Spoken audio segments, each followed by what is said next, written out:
So specifically, how does ScanStar help organizations, and why would anybody even be interested in purchasing and acquiring this type of technology?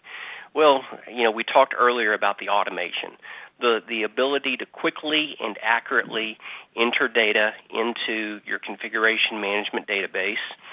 The value is again, it does reduce the frustration and the cost of keeping this data up to date. And I say frustration, we're talking about the frustration not only from the users. If you got to admit, it would be much more. At least if you type like I do, which you'll see in the demonstration here in a little bit, it's much more frustrating to have to type, a series of letters and numbers for an asset tag or a serial number. Versus just simply scanning it with a barcode scanner, a laser scanner. So that frustration, but also the frustration of going to the solution and not having accurate information. I mean, you can only do that so many times before you lose confidence in the data, and really, at that point, it becomes a challenge to continue to get your users to adequately use the configuration management database. So the accuracy, we talked about that as well. Let's get it right the first time, and this certainly, the barcode scanning is much more accurate than the manual typing of this information. And again, it instills a greater level of confidence in the solution and in the database. So lastly, another reason why ScanStar is helpful is the fact of auditing. One of the features that we built into the product is the fact that it does create audit records. So anytime that we update an asset using ScanStar, that information is recorded, so we know who did it, when they did it, and what was actually updated. So the value there is it gives us certainly a level of accountability to our staff, so that if there are data issues, we can always go back to those individuals and understand what was missing or why it was missing, that type of thing. So the auditing capability is certainly a significant feature to ScanStar. And this really dovetails into that first list that we gave earlier in the presentation. So with that, I think at this point we'd like to do a real quick demonstration. Nothing too involved, but just to give you an idea of how the tool works, what capabilities you have. And so bear with me just one moment while I share out my desktop. Okay, you should be seeing my desktop at this point. Brett or anybody, let me know if you're not. But what we have here is an emulator of a scanner, and I actually have this scanner sitting on my desktop here. So you're going to be seeing a screen that I have of a device that's on my desktop, and I'll be utilizing that to input some of this information. But you can see here there are three primary modules within ScanStar: the receive, the track, and verify. So receive gives us the ability to receive or enter the assets into the configuration management database as we might receive them from a vendor. So if you think of a true asset management life cycle, this is early on in the stages of introducing this asset, bringing this device or component into our environment. Then the tracking is the ongoing movement of the asset from one user to another or from one location to another, right? And then ultimately the verify. The verify gives us that opportunity to do a periodic manual inventory. So at that point we can verify that what we have in the configuration management database is accurate. And if we walk into an office and we scan a device and it says that it belongs to Jill Smith, but it's in Tom Jackson's office, well, there's a discrepancy there, so it gives us the opportunity to make those types of corrections and identify those things. So again, these are the three modules that are included with ScanStar out of the box. So let's kind of walk through the first one, the receive, and just real quickly let me point out some features here. So the first thing we're going to do once we get to the receive screen is we want to scan the device. So we're just going to scan our barcode, and you can see that a serial number is populated. Now, in this particular implementation, we only have the serial number. Note that you do have the option of having serial number and barcode, or we could have just simply the asset tag. Or, excuse me, I'm sorry, not the serial number or asset tag. And so, again, you can have any combination of those two things. Once we've selected that, then we want to choose the asset type, right? So here we have a drop-down to choose from. So if we're receiving a Dell, laptop, we might choose the manufacturer, then the model. So here we have latitude, and then the status that this is going to be. So at this point, this is in stock. And that's all that we want to populate at this time. Now, maybe we want to, maybe we could identify some of the information that we, receive with our packing slip. So we know that this device was $1,570, so we can indicate that. Warranty expiration date. Here we're going to choose the previous day, but then we'll adjust the year here to 15, so we have a 1-year warranty expiration date. And then the support provider, we could identify that support information. And again, this is where you have the option during the implementation to choose what fields are most important. These are some of the out-of-the-box fields for the footprints integration, so it is slightly different for Remedy Force, but very much the same concepts apply here. And then in terms of our service date, well, we're going to indicate that that's today, okay? So now that we have this general information, well, what if we have, 3, 4, maybe 100 of these laptops that we're receiving? I certainly don't want to have to go through that exercise each and every time. So notice that the serial number here ends in 370.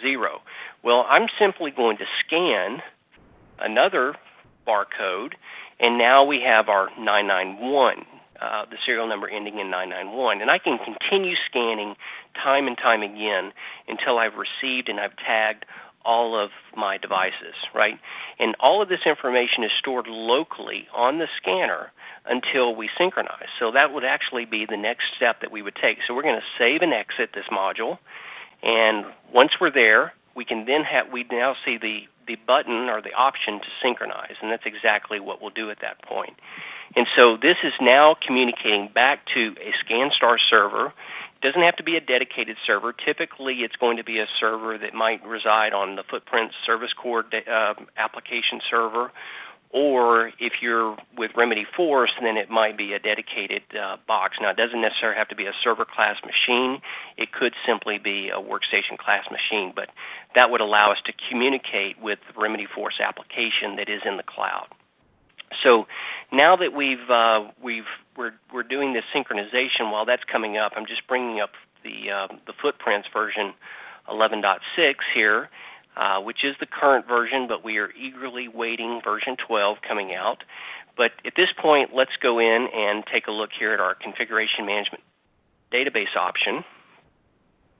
And we do see a message here on the scanner that the synchronization completed successfully, so that's good news.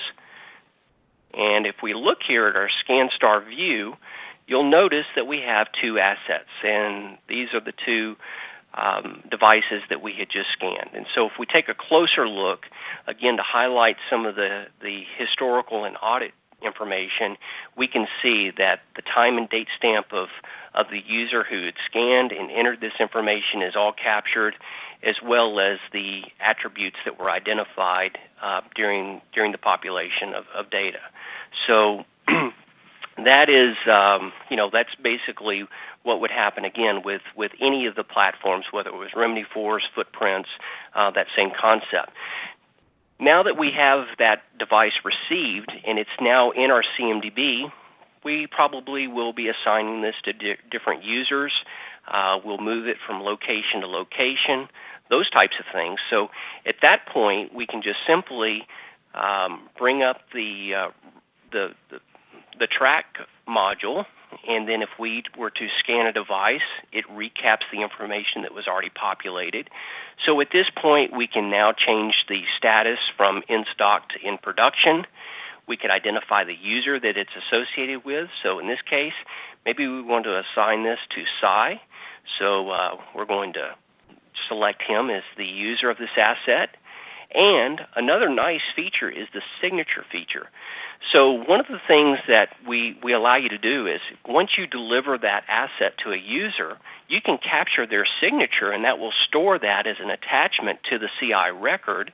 And at that point, you have proof that that customer, that one, that the asset was delivered by the technician, and two, that that customer received it.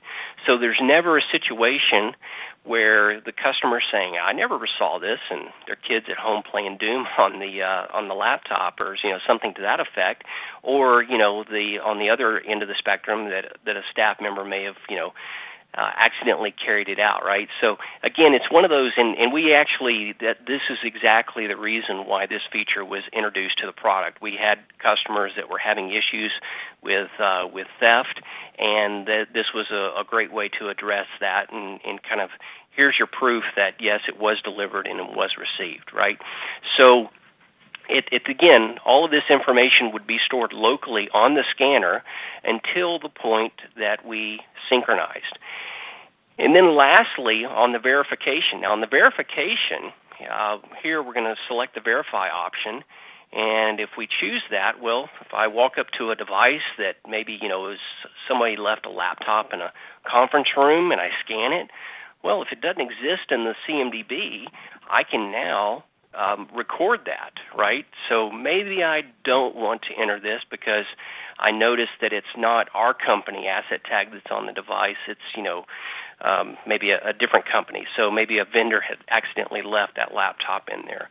But on the other end of the spectrum, if I were to scan a device that was in the CMDB, again, we could see the current information regarding that. So the make, the model, any of the location information. This was the device that I had just received earlier in the demonstration.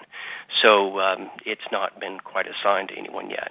But again, those are the basic concepts behind ScanStar and the functionality that you have. Brett, did I miss anything? Is there anything that you feel is really important that people take note of before we leave the demonstration?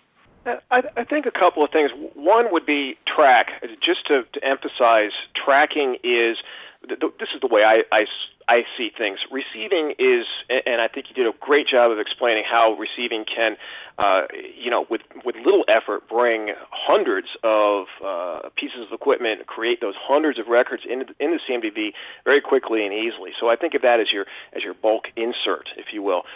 Tracking is sort of your bulk update. So you might take those same 100 or maybe 50 of those, and you need to ship them across the country. So you go into tracking, and you simply fill out a new location, maybe the West Coast office, and then you take your scanner and you hit, 1, 2, 3, 4, 5, just go on down the line of 50 of those assets, scan their barcodes, and as fast as you can pull that trigger, you have just assigned those to the West Coast office, or perhaps put them in some sort of intermediate state, like in transit. It's got however you like to do things. We've got we give you the ability to customize your workflow there by means of custom fields that you may want to put on the scanner. And I think, let's see, there was something else I was going to say about verification. I forgot what it was, though. Okay. Yeah, but that's a great example there of your history and the way that you have that audit trail of how things have changed. I'll throw it back to you. All right, great. Well, so again, we just, we wanted to give you a brief demonstration of ScanStar, and certainly at any point, if you want a more in-depth conversation of how this might be incorporated with your service management solution, whether it be Remedy Force, Footprints, what have you, we'll certainly gladly have those one-on-one conversations.